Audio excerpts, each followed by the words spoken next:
Welcome to SN Chaudhary physics classes at BD Gurukul. आप सभी बच्चों का बीडी गुरुकुल में स्वागत है। Today I am going to discuss Bohr's atomic theory और Bohr's model of hydrogen atom. आज हम बोर्स एटॉमिक थ्योरी या Bohr model of hydrogen atom करने जा रहे हैं। It is one of the most important topics in modern physics. Modern physics का ये मोस्ट इम्पॉर्टेंट टॉपिक्स है और इसके ऊपर एक क्वेश्चंस रहते हैं। कभी कभी रदरफोर्ड पूछ लेते हैं अल्फा स्कैटरिंग, और कभी आपके बोर्स एटॉमिक थ्योरी या बोर मॉडल पूछ लेते हैं। अब ये इतने इम्पोर्टेंट है तो मोस्टली बच्चे थ्योरी करके चले जाते हैं। थ्योरी करके चले जाने से काम चलने वाला नहीं है। अब इसमें कुछ डेरिवेशंस है तो इसलिए मैंने इस पोर्शन में से ये सेलेक्ट किए। आज इसे पूरा करने का प्रयास करेंगे। जहां भी हो जाएगा पार्ट 1 या पार्ट 2 करके हम इसे 2 पार्ट में कर देंगे बड़ा होने पर। तो बोर्स एटॉमिक थ्योरी, अब आप लोग जनरली जानते हो रदरफोर्ड ने क्या कहा था कि an atom has an atom has a center where total mass is concentrated and positive charge is also concentrated. That center is called nucleus। कहने मतलब रदरफोर्ड ने 1911 में एक एटम के बीच में सेंटर पर न्यूक्लियस की खोज की। अब उस न्यूक्लियस की खोज किया था और उसके चारों तरफ उन्होंने कहा इलेक्ट्रॉन रिवॉल्व करते हैं। अब इसमें उनकी कई तरह की त्रुटि आ गई, ड्रॉबैक्स आ गया, क्योंकि जब कोई इलेक्ट्रॉन चार्ज घूमते हैं तो वो एनर्जी रेडिएट करेगा, और एनर्जी रेडिएट करेगा मीन्स उसकी एनर्जी घटती जाएगी, तो ये बड़े से घूमते घूमते घूमते घूमते घूमते इसमें गिर जाएगा न्यूक्लियस में। इस तरह से एन एटम बिकम्स अनस्टेबल। लेकिन इसी बात को उन्होंने, बोर्स ने क्या किया, बड़ी चालाकी से, ये कहोगे सारे के सारे साइंटिस्ट डिस्कस करते हैं या इंटेलिजेंट रहते हैं, रदरफोर्ड के ही थ्योरी को इन्होंने अपना लिया, उसमें कुछ सुधार किया और इसी के आधार पर इन्हें नोबेल प्राइज 1930 में मिल गया। का नाम है रदरफोर्ड अल्फा स्कैटरिंग या एटॉमिक मॉडल का लाइफ कितना दिन रहा? 2 साल। 2 साल के बाद बोर्स एटॉमिक थ्योरी या बोर्स मॉडल आ गया। अब इसमें एक एक पॉइंट जो है आपके इस टॉपिक्स पर से आईआईटी जेई में, नीट में या सीबीएसई में गारंटी है कोई ना कोई क्वेश्चन पूछेंगे इसके पार्ट से, इसलिए मैंने इसको सेलेक्ट किया है। आज आप ये देखो। अब इन्होंने क्या दिया, 3 बेसिक पोस्टुलेट्स लिखना। क्या है 3 basic postulates of this model are? पहला, every atom consist of a central core called nucleus in which entire charge and almost entire mass of the atom are concentrated। ये बात रदरफोर्ड ने भी बताया और इसने भी बताया, हर एक एटम के बीच में एक सेंटर पर कोर कहते हैं जिसको उन्होंने न्यूक्लियस कहा, उसमें इंटायर पॉजिटिव चार्ज और इंटायर मास कंसंट्रेट होते हैं। पहला theory, every atom consist of a central core called nucleus in which entire charge and almost entire mass of the atom are concentrated। Second part इसी में देखो, book में इस तरह से नहीं मिलेंगे तो इसलिए इसको इस तरह से नोट करो। A suitable number of electrons having as much negative charge as positive charge on the nucleus revolve around the nucleus in a circular orbit। Nucleus centre में, न्यूक्लियस में जितना पॉजिटिव चार्ज है उसी के इक्विवेलेंट नेगेटिव चार्ज वाला electron circular orbit में nucleus के चारों तरफ घूमते हैं, फर्स्ट पार्ट पोस्टुलेट में। और इसके बाद देखो, centripetal force required for revolution is provided by electrostatic force of attraction between the nucleus and electrons. This postulate stresses that an electron in an atom can revolve in a certain orbits only without emission of radiant energy। Main part इसका ये हो गया। देखो ऊपर में जितने point थे, पहला पॉइंट, दूसरा पॉइंट, तीसरा, इस सारे के सारे तो रदरफोर्ड ने भी बताया था। लेकिन इनका लास्ट पॉइंट है, this postulates stresses that an electron in an atom can revolve in a certain orbits only without emission of radiant energy। और भाई रदरफोर्ड के यही तो गया था जो घूमते घूमते गिर जाएगा। अब इसने कहा भाई जब तक ये घूमेगा इलेक्ट्रॉन ना तो लूज करेगा ना गेन करेगा, इस ऑर्बिट की एनर्जी फिक्स्ड रहेगी। ये इनका मेन पॉइंट्स हो गया। आगे बेटा समझ में। अब इसी आधार पर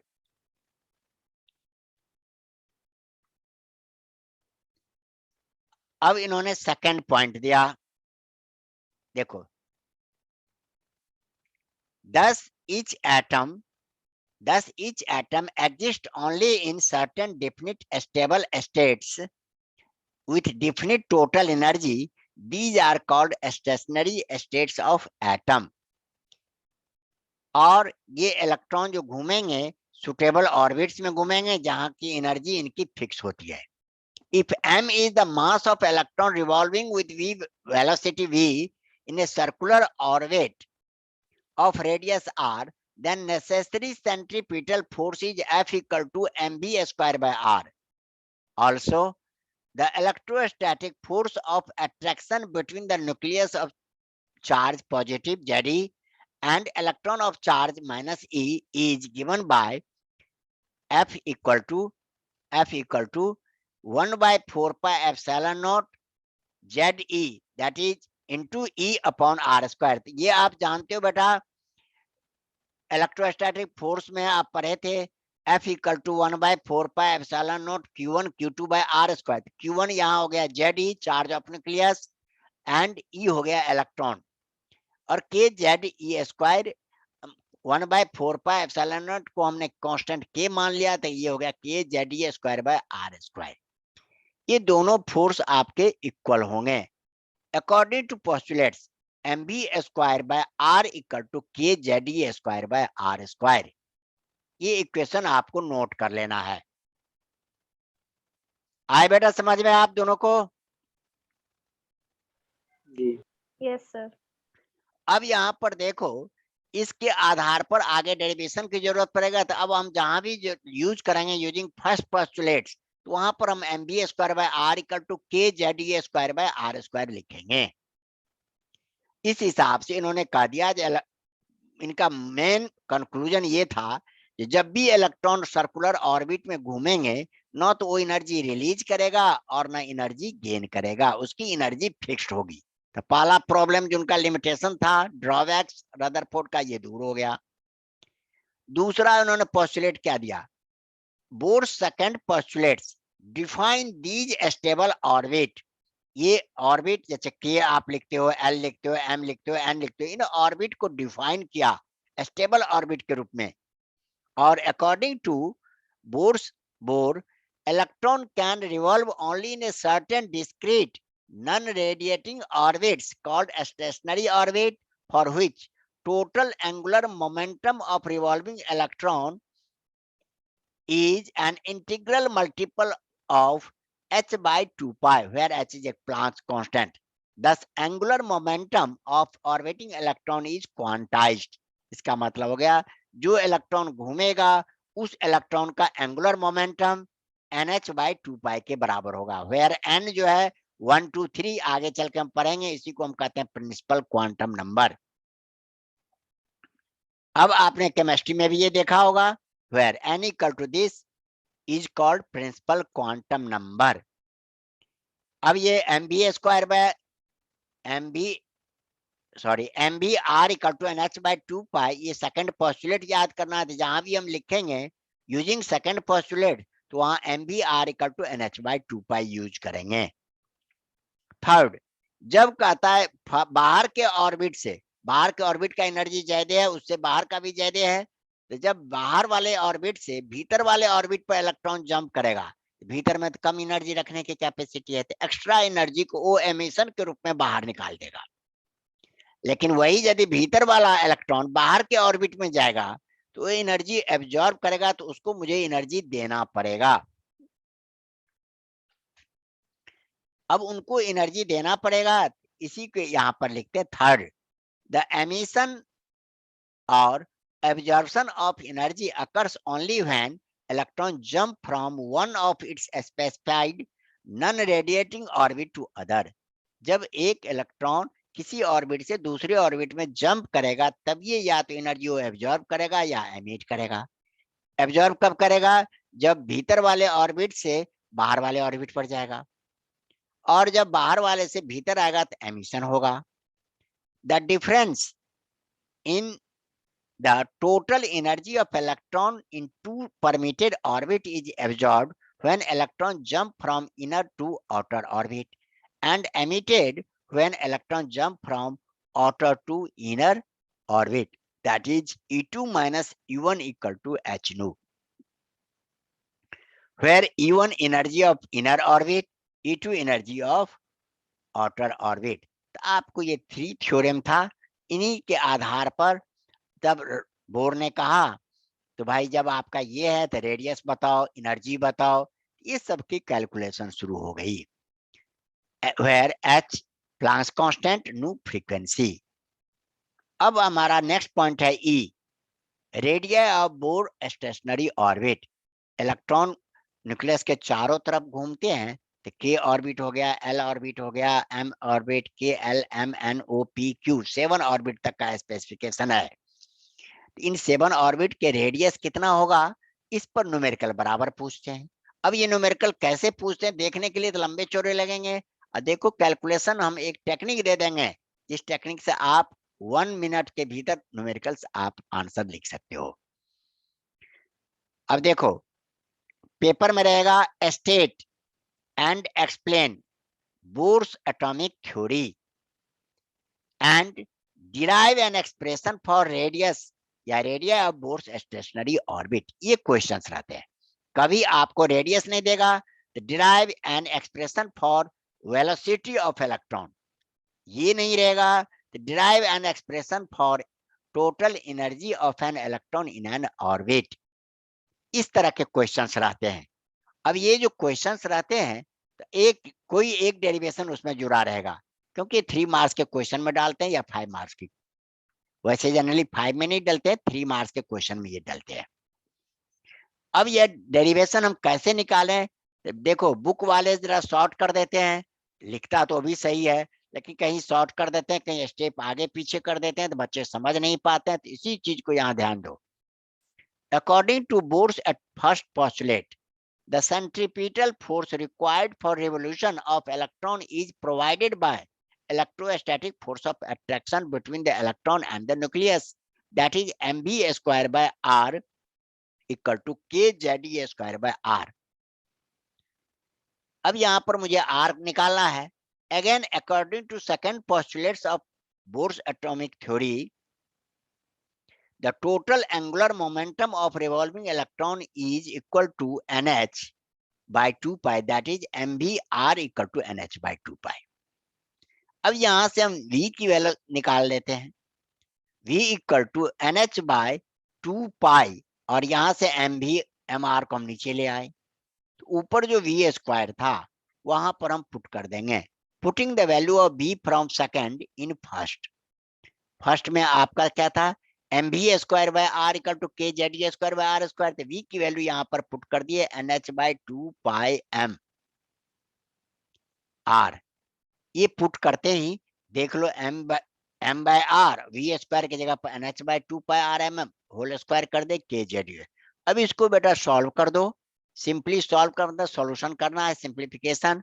m बाय r तो ये हमारे पास है ही n square h square upon 4 pi square m square r square, और इधर आपके हो गए kZe square by r square. अब इसमें से किन से कौन कैंसिल होता है, देख लो ये m से ये m कैंसिल हो गए, m बच गया, और यहाँ r स्क्वायर है, यहाँ r स्क्वायर को कैंसिल कर दो। अब सिंगल एक r बच गया, 1 बाय r बच गया, इसको इधर ले गए, ये ऊपर उलट के चला गया, kZe square by 4 pi square m upon n square h square. अब इसी को रेसिप्रोकल कर दो तो r equal to n square h square upon 4 pi square m into kZe square. ये आपका हो गया derivation for this is required expression. देख लो छोटा सा डेरिवेशन है, आराम से 3 नंबर में आप लिख सकते हो। R equal to n square h square by 4 pi square m के जेड ई स्क्वायर। अब यहाँ पर हम क्या करते हैं, एच स्क्वायर, देखो एच स्क्वायर भी कांस्टेंट है, 4 पाई स्क्वायर भी कांस्टेंट है, मास ऑफ इलेक्ट्रॉन भी कांस्टेंट है, के की वैल्यू कांस्टेंट है, k Z e square. H square 4 pi square m के जेड ई स्क्वायर कांस्टेंट है, तब तो क्या बच गया, r proportional to n square. अब कॉपी पर लिखना चाहो तो लिख लो, कॉपी है पास में तो लिख लो। आपको रेडियस कंपैरिजन करने के लिए देगा तो r proportional to n square, इसका हम फॉर्मूला बना देते हैं, R1 by R2 equal to N1 square by N2 square. अब इसी आधार पर आगे बढ़ो। देखो radius of stationary orbit are in the ratio, जैसे फर्स्ट R1 फर्स्ट ऑर्बिट का रेडियस, R2 सेकंड ऑर्बिट का रेडियस, R3 थर्ड ऑर्बिट का रेडियस, तो 1 स्क्वायर 2 स्क्वायर 3 स्क्वायर, तो 1:4:9। इससे मुझे क्या पता चला, जो सभी ऑर्बिट का शेप एक जैसा नहीं है, सभी का डिस्टेंस भी न्यूक्लियस से एक जैसा नहीं है।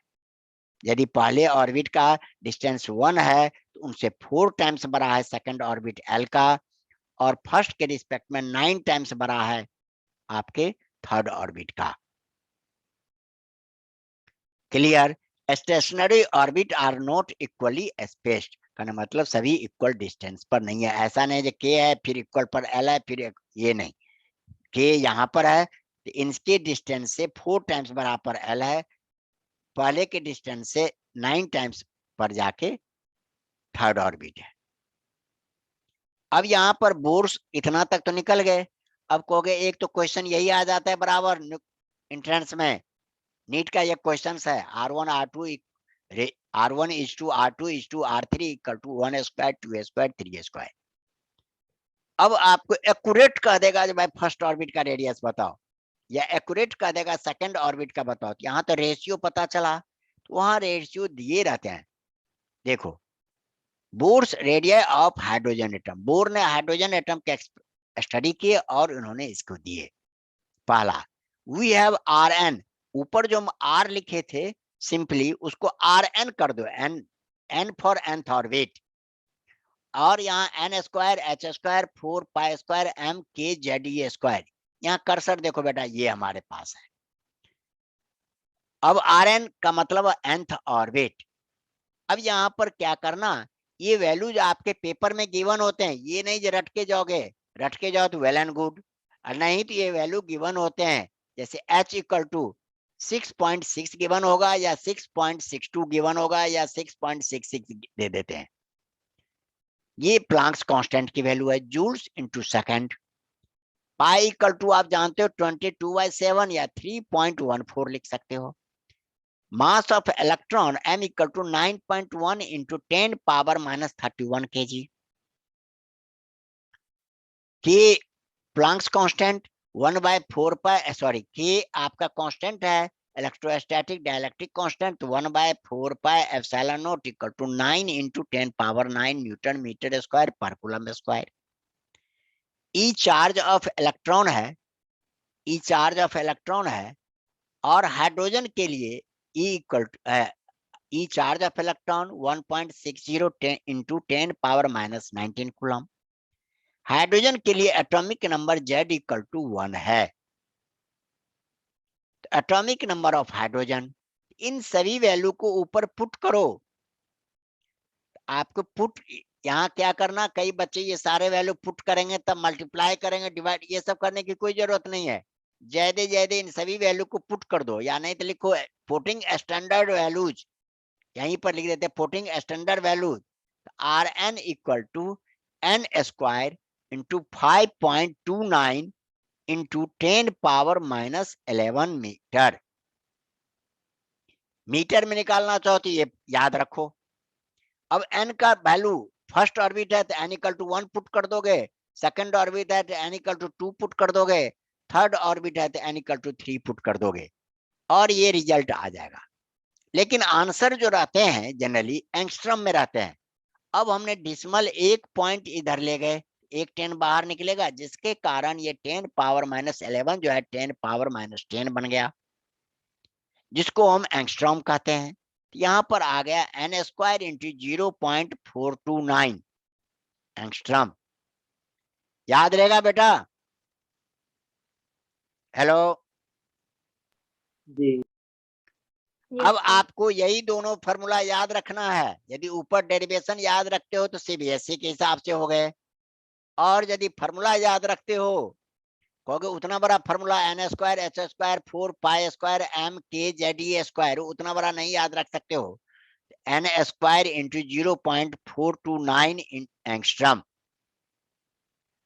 अब 529 एंगस्ट्रॉम ये याद रखो कि ये वैल्यू पुट कर दिए और रिजल्ट में आ जाएगा। मीटर में कहेगा तो इसी को इंटू 10 पावर माइनस 10 कर देना। तो दोनों में से कोई एक याद रखो, तो आपका एंट्रेंस का समझो एक क्वेश्चन बन के तैयार हो गया। अब for first orbit n equal to 1, n equal to 1, तो फर्स्ट ऑर्बिट का रेडियस r1 इक्वल टू कितना हो गया? r1 equal to 0.529 angstrom. ये r1 निकल गए। अब इसके बाद देखो बेटा एक और देखते हैं, एक दो और derivation. Velocity of electron in Bohr's stationary orbit. ऊपर हमने वेलोसिटी यूज कर लिए, तो वेलोसिटी हमें निकालना है कि भाई इसकी क्या फॉर्मूला लिखें। Velocity according to first postulates of Bohr's atomic model. देख रहे हो हर जगह हम लिखते हैं, बुक वाले लिख देते हैं फ्रॉम फर्स्ट पोस्टुलेट्स। उतना करने से काम नहीं चलेगा, आपको क्लियर लिखना पड़ेगा। According to first postulates of Bohr's atomic model, the centripetal force required for revolution of electron in an orbit is provided by electrostatic force of attraction between the electron and nucleus.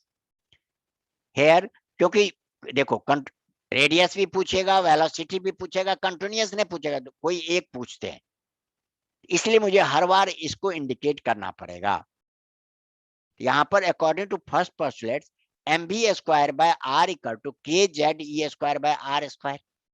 यहाँ पर are are हमने ऊपर में cancel नहीं किए थे, वहां v की वैल्यू लिखे थे, यहाँ आर आर हमने कट कर दिए और कैंसिल किए, तो हमें बच गया r, यहाँ ले आओ बेटा, और mv स्क्वायर को यहाँ ले आओ, तो r इक्वल टू के Z e square by mv square.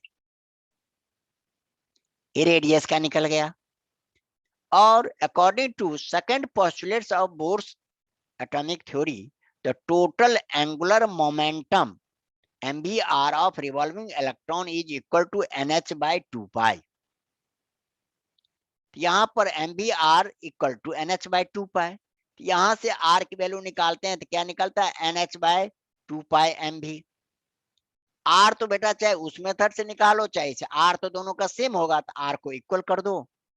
Equating from first and second k Z e square mv square equal to nh by 2 pi mv। v से v कट के v स्क्वायर को तो v बच गया। अब हमारे पास बच गया क्रॉस, देख लो क्रॉस मल्टीप्लाई कर देते हैं, 2 pi K Z e square equal to nh by nh into v velocity. Therefore v equal to 2 pi K Z e square upon nh। यहाँ पर देख लो फिर 2 constant, pi constant, K constant, Z constant, e constant, h constant. यहाँ पर v और n में क्या है? इनवर्सली प्रोपोर्शनल है, उल्टा है। n की नंबर बढ़ाएंगे तो v कम हो जाएगा। कहना मतलब अब आपसे क्वेश्चन पूछ लेगा फर्स्ट ऑर्बिट का वेलोसिटी और सेवंथ स्पीड का, किसका वेलोसिटी ज्यादा होगा? तो फर्स्ट में। जैसे जैसे ऑर्बिट नंबर बढ़ेंगे वेलोसिटी इलेक्ट्रॉन का घटता चला जाएगा। This is required expression. लेकिन ये तो डेरिवेशन दे देगा आपको सीबीएसई में, आपको कहेगा इसकी वैल्यू निकालो, और वैल्यू निकालने के लिए आपको नीट में जैसे जाओगे तो वहां वैल्यू निकालने नहीं लग जाओगे। यहाँ पर जैसे रेडियस का दिखा दिया उसी तरह से आप यहाँ पर देख लो, v प्रोपोर्शनल टू 1/n। एक तो ये याद रखो, एक ऑर्बिट दूसरे ऑर्बिट में v1/v2 इक्वल टू n2/n1 करके हम निकाल सकते हैं। For hydrogen atom z equal to 1, हमारे पास v का क्या फॉर्मूला हो गया? 2 पाई ke²/nh। अब कैलकुलेशन ऑफ v निकालना है, तो यहाँ पर कैलकुलेशन ऑफ वेलोसिटी। अब ये जो v है बेटा, हमने nth ऑर्बिट का मान लिया, तो vn लिख दिए, जिससे कि मुझे n चेंज करेंगे, बाकी नहीं चेंज करेंगे। vn equal to velocity of nth orbit. अब आपके देख लो इसमें से k की वैल्यू 9 × 10⁻⁹ न्यूटन मीटर स्क्वायर पर कूलम स्क्वायर।